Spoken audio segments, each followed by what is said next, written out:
ধর্না উঠল আংশিকভাবে তারা বন্যার কবলে অনেক জেলা, তো তারা ইমার্জেন্সি সার্ভিস দেওয়ার জন্যে ডাক্তাররা ফিরে গেছেন।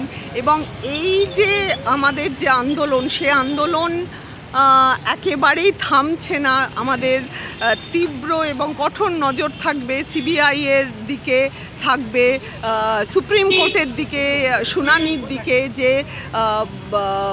জাস্টিস ফর তিলোত্তমার লড়াইটা কত দূর যাচ্ছে।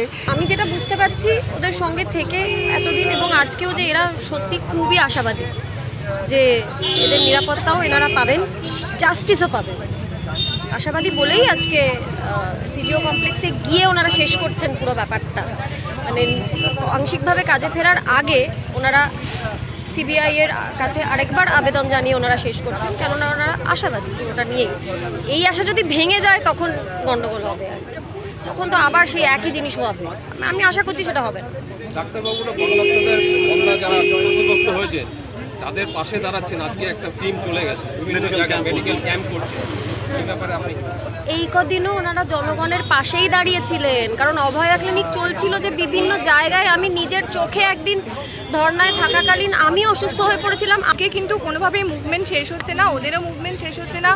আমরা যারা নাগরিক সমাজকে রিপ্রেজেন্ট করি তাদের মুভমেন্টও শেষ হচ্ছে না।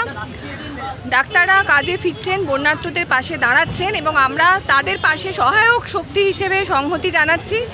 কিন্তু বলা যেতে পারে এটা এই আন্দোলনের প্রথম পর্বের একটা সমাপ্তি।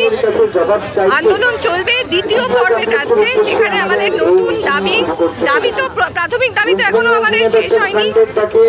অভয়ার আমাদের বিচার চাই, সেই সঙ্গে স্বাস্থ্য পরিষেবা, মহিলাদের সুরক্ষা, নাগরিক আমাদের মেয়েদের হাঁটা চলা, কর্মক্ষেত্রে আমাদের সুরক্ষার যে দাবি নিয়ে আমরা মুভমেন্ট শুরু করেছিলাম রাত দখলের মধ্যে দিয়ে, সেই মিছিল, সেই মুভমেন্ট দ্বিতীয় পর্যায়ে যাবে আজকের পর থেকে। এবং আপনারা যেরকমভাবে আমাদের সহায়তা করেছেন, আশা করব ডাক্তারদের পাশে থেকেছেন, আশা করি ভবিষ্যতেও থাকবেন।